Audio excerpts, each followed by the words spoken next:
میرا خیال ہے کہ اور پھر آئی جی صوبے کا تبدیل ہو جانا اور ایک بینچ کا باقاعدہ یہ بولنا کہ یہ ہیومن ٹریفکنگ کی طرف ہے، تو یہ بات سوچنے والی ہے کہ اس کیس کے پیچھے کیا عوامل ہیں۔ ابھی بھی آپ دیکھیں کس سسپیشیس طریقے سے بچی کو ریٹرن لے کر گئی ہے پولیس، پھر مجھ سے ملنے نہیں دیا گیا، جو کہ بالکل ان نیچرل تھا۔ جتنے بھی کورٹ میرج کے جتنے بھی کیسز ہوتے ہیں اس میں بچے کو جو بیٹی ہوتی ہے یا کوئی وہ اس کو اپنے والدین سے ملایا جاتا ہے، لیکن ہمارے کیسز میں ایسا نہیں ہوا۔ تو یہ چیزیں جو ہیں وہ کلیئر انڈیکیشن ہے کہ اس کے پیچھے کچھ نہ کچھ عناصر تو کار فرما تھے۔ پھر آپ ایک اور چیز دیکھیں کہ جی ایک بغیر وکیل کے ایک ایسا بندہ ظہیر احمد جو کورٹس میں پیش ہوا ایز اے مہمان، حالانکہ وہ ملزم تھا اور مین ملزم تھا، لیکن وہ کورٹ میں پیش ہوا اور اس کا کوئی وکیل بھی نہیں تھا، سیکنڈ پارٹی کی طرف سے کوئی وکیل تھا ہی نہیں، لیکن جو حکومتی نمائندہ تھا اس جگہ کے اوپر وہ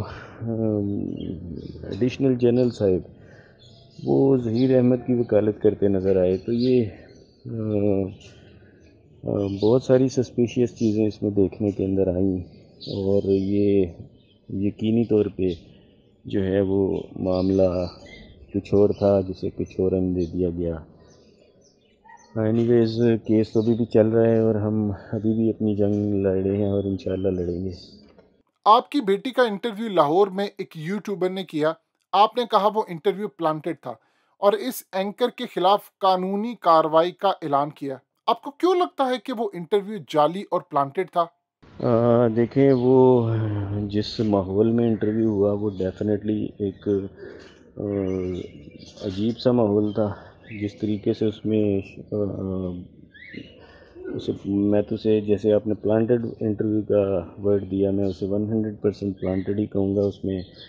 مخصوص سوالات پوچھے گئے جو آلریڈی بچی کو بتائے گئے تھے کہ یہ پوچھا جانے پہ یہ بتایا جانا ہے۔ سیکنڈلی میرا کوئی وہ جو خاتون یوٹیوبر ہے میرا ان سے کوئی ذاتی لڑائی تو ہے نہیں، انہوں نے میرے اوپر میری ذات کے اوپر جو ہے وہ بے بنیاد الزامات لگائے تھے، جس کے اوپر میں نے انہیں آلریڈی لیگل نوٹس بھیجا ہوا ہے، اور چونکہ اس وقت میری مین فوکس کیس کے اوپر ہے تو اس چیز کو ہم جو ہے وہ بعد میں دیکھیں گے۔ انٹرویو انہوں نے لیا، اس چیز سے میرا کوئی لینا دینا نہیں ہے، کوئی بھی جا کے انٹرویو لے سکتا ہے، بلکہ انہوں نے لیا۔ میں تو یہ کہوں گا کہ شاہد سپلین، مہرین سپلین، ماریا علی، بشرا شکیل اور دوسرے اینکرز کو بھی جا کے ان کا انٹرویو لینا چاہیے تاکہ پتہ چلے حقائق کیا ہیں۔ بالکل ایک سائڈ سے انٹرویو دلا دینا انہوں نے دیا، اس کے بعد انہوں نے دو بالکل ان نون یوٹیوبرز پکڑے اور ان سے انٹرویو دلا دیا، تو کویسچنز وہی ریز کیے گئے جو پہلے انٹرویو میں تھے،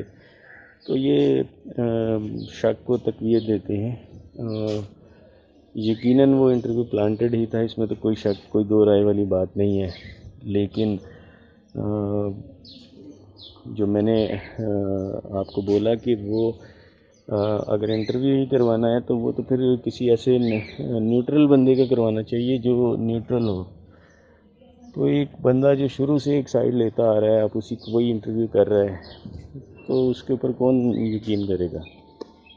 دعا زہرا کے انٹرویو کے دوران جامع شیری کی بوتل اور شربت رکھا جاتا ہے اور دعا زہرا سے اس کے فیوریٹ ڈرنک کے بارے میں پوچھا جاتا ہے، اور اینکر اس کو اشارہ کر کے کہتی ہے کہ جامع شیری کی طرف کہ تم نے یہ کہنا ہے۔ کیا کبھی آپ نے کسی کیس میں ایسی چیزوں کو دیکھا ہے؟ آپ کس نگاہ سے اس انٹرویو کو دیکھتے ہیں؟ بالکل جی، دیکھیں اب مجھے نہیں پتا کہ یہ انہوں نے جامع شیری سے پروموشن لی ہے یا کیا مسئلہ تھا، یہ تو وہی بتا سکتے ہیں جنہوں نے کیا، لیکن اس میں جو انہوں نے چیز پروموٹ کی وہ اس سے بڑھ کر وہ معاشرے کا ایک ایسا پہلو انہوں نے پروموٹ کیا کہ بچیاں ایسی بھی کوئی بھی گھر سے بھاگ کر اگر جاتی ہیں، کیونکہ تصویر کا تو یہی رخ دکھایا گیا، تو ان کو ان کی کتنی قدر ہونی چاہیے اور کتنی زبردست انہوں نے کام کیا اور ان پر لوگ کتنا فخر محسوس کرتے ہیں۔ تو پھر میں تو یہی کہوں گا جی کہ پھر سب لوگ تیار ہو جائیں، اب آج میرے ساتھ ایسے ہوا تھا، کل خدا نہ خواستہ کسی اور کے ساتھ ہو سکتا ہے۔ اسی کے لیے میں نے آواز اٹھائی تھی، اسی کے لیے میں نے آواز اٹھائی ہے۔ یہ ایک انتہائی غلط میسج جو کریٹ کیا گیا، چاہے وہ کسی بھی اینڈ سے کیا گیا ہو، چاہے اس کے اندر عدالتی ڈیسیژن تھا یا ان لوگوں کا انٹرویوز لے کے انہیں پروموٹ کرنا ہے، تو یہ ڈیفینیٹلی جو ہے یہ اچھائی سے زیادہ میرا خیال ہے کہ معاشرے میں ایسی چیزوں کو پروموٹ کرے گا جو کہ جس کے اوپر تمام تمام فقہ کے جو فقہ کے علماء ہیں وہ یہ کہہ رہے ہیں کہ یہ نکاح تو ہوا ہی نہیں اور جائز ہی نہیں ہے۔ تو ایک چیز جو ہم اسلامی ملک میں بستے ہیں، ایک چیز جو جائز ہی نہیں ہے کسی بھی فرقہ کے مطابق اسلام کے، چاہے وہ اہل سنت ہو، اہل حدیث ہو، اہل تشیع ہو، میرے پاس تمام فقہ کے تمام فرقوں کے جو مفتی صاحبان ہیں اور علماء کرام ہیں ان کے فتوے پڑے ہیں کہ یہ نکاح نہیں ہے، تو پھر آپ کیسی پروموشن کر رہے ہیں؟ میرا خیال ہے کہ ہمیں خود سوچنا چاہیے۔ آپ نے جو ڈاکومنٹس دکھائے اور کلیم کیا کہ اس کے مطابق دعا زہرا 14 سال کی ہے، لیکن میڈیکل رپورٹ اس کو 17 اور دعا زہرا خود کو 18 سال کہتی ہے، اس ساری کہانی کے پیچھے اصل سچ کیا ہے؟ دیکھیں بھائی، بات سمپل سی ہے۔ میری شادی ہوئی تھی 2005 میں 7 مئی کو، اور ابھی 17 سال بنتے ہیں شادی کو، 17 سال 1 مہینہ۔ جب یہ انسیڈنٹ ہوا تھا اس وقت میری شادی کو 16 سال 11 مہینے بنتے تھے، اور آپ اسی دن سے اسی تاریخ سے دیکھیں گے، کیونکہ جس دن کوئی انسیڈنٹ ہوتا ہے اور کرائم ہوتا ہے یا کوئی واقعہ پیش آتا ہے، آپ اسی دن سے تاریخ کا اندازہ لگاتے ہیں۔ اگر یہ واقعہ یہ کیس لیٹ سے 10 سال چلتا رہے گا تو اب 10 سال بعد نہیں دیکھیں گے کہ بچی تو اب 26 27 25 سال کی ہو گئی ہے، آپ یہی دیکھیں گے کہ بچی ایگزیکٹ ڈیٹ پر کتنی ایج کی تھی۔ تو بچی کی ایج 13 سال 11 مہینے تھی۔ میرے پاس جو ڈاکومنٹس ہیں وہ ایویڈنس ہیں۔ سیکنڈ چیز، میں آپ سے سوال کرتا ہوں کہ آپ کو اپنی ایج کا کیسے پتہ ہے؟ یقیناً آپ کے والدین نے بتائی اور آپ کے پاس ڈاکومنٹیشن پروف ہے۔ اب اگر آپ یہ کہیں نہیں یار میرے ابا نے میری ایج غلط بتائی، میں تو 70 سال کا ہوں اور آپ کی ایج ہے 20 سال، تو کیا کوئی مانے گا اس چیز کو؟ اس کیس میں بھی ایسے ہی ہے۔ بچی جو ہے وہ میری جب کورٹ میں آئی تو سب لوگ کہہ رہے تھے یار یہ تو چھوٹی سی بچی ہے، اور صاف نظر آ رہا ہے کہ اس کی ایج وہی ہے جو آپ بتا رہے ہو۔ ایک ہوتا ہے ایویڈنس جو کہ آپ کے ڈاکومنٹیشن ایویڈنس ہوتا ہے، اس کے علاوہ میرے پاس وہ ڈاکٹرز حضرات جو کہ میرے فیملی ڈاکٹرز ہیں، کل ان کا بھی انٹرویو آیا اور انہوں نے بھی کہا کہ یار 2005 میں نے آپ کی شادی کا کارڈ میرے پاس آیا تھا، چونکہ وہ ہمارے بڑے قریبی فیملی ڈاکٹر ہیں تو انہیں ایچ اینڈ ایوری تھنگ انہیں پتہ ہے، اسپیشلی جو بچی یہ میری بیٹی اور میری باقی بیٹیاں ہر مہینے ڈیڑھ بعد کوئی نہ کوئی آپ کو پتہ ہے بچہ بیمار رہتا ہے، اور خصوصاً کووڈ میں تو آپ بہت زیادہ وہ کرتے ہیں، کووڈ ٹائم میں تو انہیں پتہ ہے کہ یار میں کس طریقے سے بچوں کو لے کر آتا ہوں۔ تو وہ ان کا ایک انٹرویو تھا اور وہ حیران ہو رہے تھے کہ یار یہ کیا ڈاکومنٹیشن کو کیوں نہیں مانا گیا، اور پھر جب ٹیسٹ کیا گیا وہ ایک بغیر کوئی بورڈ بٹھائے وہ ٹیسٹ کر دیا گیا، ایک سنگل ایم ایل او نے کیا۔ تو یہ سب چیزیں جو تھیں وہ غلط تھیں، فیک تھیں۔ جو ٹیسٹ تھا ڈاکومنٹیشن پروف مانا جانا چاہیے تھا، انہوں نے نہیں مانا، لیکن نو ایشو، ہم میڈیکل بورڈ بنانے کی عدالت سے ریکویسٹ کریں گے کہ ایک میڈیکل بورڈ پراپر بنائیں، اور اس کے بعد بچی کی ایج سامنے آ جائے گی۔ دعا نے کہا گھر سے بغیر پیسوں، بغیر فون اور شناختی کارڈ کے نکلی۔ بغیر شناختی کارڈ کے ایک جگہ سے دوسری جگہ جانا مشکل ہو جاتا ہے، تو دعا زہرا کا نکاح بغیر شناختی کارڈ کے کیسے ہو گیا، اور کس طرح وہ ایک صوبے سے دوسرے صوبے بغیر شناختی کارڈ کے سفر کرتی رہی؟ بالکل سر، میں یہی تو تب سے سوال کر رہا ہوں کہ ایک آپ یہاں سے اگر ٹریول کرتے ہیں نا، آپ بس میں بیٹھتے ہیں تو آپ کا شناختی کارڈ چیک ہوتا ہے ٹکٹ لیتے ہوئے، تو یہ کیسے ہو گیا کہ ایک ٹیکسی جو اس نے کل انٹرویو میں کہا جی ایئرپورٹ ٹیکسی تھی، تو آپ کو پتہ ہے ایئرپورٹ ٹیکسی، ایئرپورٹ سروس پر آپ جب جاتے ہیں ایئرپورٹ پہ جو جتنی بھی ٹیکسی سروس ہوتی ہیں، چاہے وہ میٹرو ہو، چاہے وائٹ کیب ہو، چاہے کوئی بھی ہو، وہاں پر جب آپ جاتے ہیں وہ آپ کا آئی ڈی کارڈ دیکھتے ہیں اس وقت جب آپ out of the city travel کر رہے ہوں، اور ایون ان سٹی کے اندر بھی وہ آپ کا فون نمبر اور کارڈ وغیرہ چیک کرتے ہیں۔ تو یہ ایک سراسر بے بنیاد قسم کا جھوٹ تھا، کہ میں اٹھی اور میں خود چلی گئی، ایسا کچھ بھی نہیں ہوا۔ یہ لوگ انہیں لے کر گئے ہیں، اور اب ظاہر سی بات ہے انہوں نے اپنا معاملہ کور اپ کرنے کے بعد یہ سارا مدعا اس کے سر کے اوپر ڈال دیا کہ آپ یہ بولو۔ ظاہر ہے بچی ان کے قبضے میں ہے، وہ جو بولیں گے اسے بیچاری کو بولنا پڑے گا، اور اسی چیز کے لیے میں فائٹ کر رہا ہوں، اور میں ظاہر ہے اسے وہ اپنے لیے تو کچھ کر نہیں سکتی، تو میری جنگ اس لیے چلتی رہے گی۔ دوسری چیز اس کے اندر، جیسے آپ نے کہا کہ نکاح نامہ، مولوی نے نکاح نامے کے لیے شناختی کارڈ نہیں دیکھا۔ دیکھیں، یہ پاکستان کا جو سسٹم ہے انفارچونیٹلی بہت، کیا میں اس کے لیے بول سکتا ہوں، وہاں پہ نکاح خان جو تھا جب یہاں آیا اسے پکڑ کر لایا، اس نے انکار کر دیا کہ میں نے یہ نکاح پڑھایا ہی نہیں، کیونکہ اسے پتہ تھا کہ انڈر 14 شادی ہے۔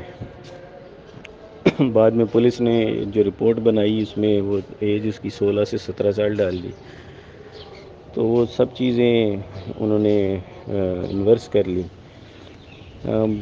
یقینی طور پہ جب بھی کوئی نکاح ہوتا ہے تو شناختی کارڈ چیک ہوتا ہے، اور بغیر ولی کے تو کوئی نکاح ہوتا ہی نہیں، چاہے کوئی بھی فقہ ہو۔ بچی چھوٹی ہو تو اس کے بغیر ولی کے نکاح نہیں ہوتا، اور فقہ جعفریہ میں تو کنواری لڑکی چاہے اس کی ایج کوئی بھی ہو، بھلے ہی وہ 23، 24، 25 سال کی ہو، اس کا نکاح نہیں ہوتا جب تک اس کا ولی اس کے ساتھ موجود نہ ہو۔ ظہیر نامی لڑکے نے کہا کہ وہ لاہور میں حفیظ سینٹر میں موبائل کا کام کرتا ہے۔ کیا آپ نے کسی سے تصدیق کروائی ہے کہ وہ وہاں پر کام کرتا ہے، یا صرف ایک یہ کہانی ہے؟ نہیں جی، مجھے اس چیز کا علم نہیں ہے، اب میں بالکل نہیں جانتا کہ وہ کیا کرتا ہے۔ کورٹ کے اندر جب پولیس آئی تھی اور جب جج صاحب نے ہیومن ٹریفکنگ سے ریلیٹڈ ریمارکس دیے تھے،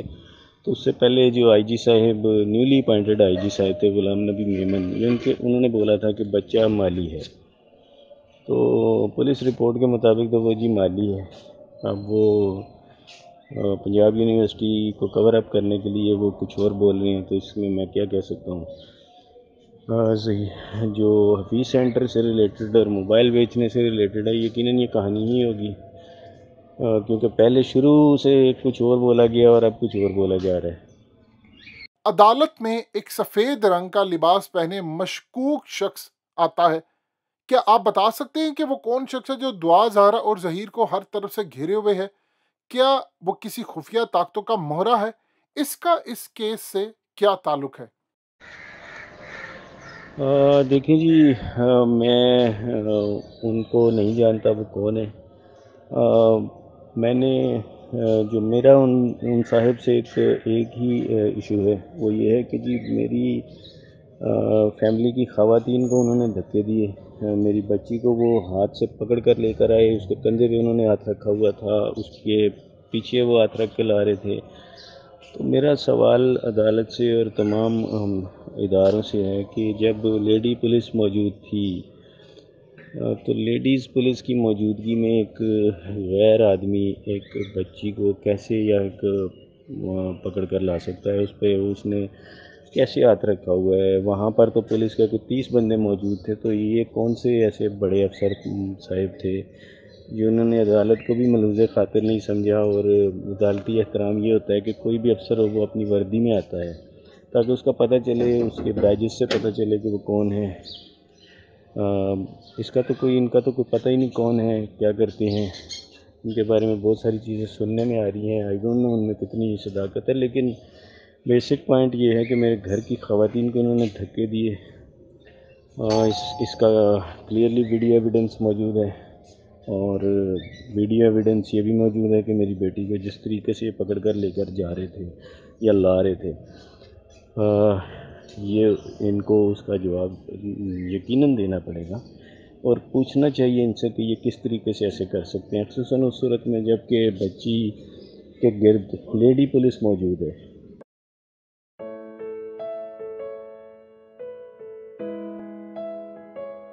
حقیقت ٹی وی کو سبسکرائب کرنا مت بھولیں، ویڈیو کو لائک کریں، شیئر کریں، اور کمنٹ سیکشن میں اپنی رائے کا اظہار ضرور کریں۔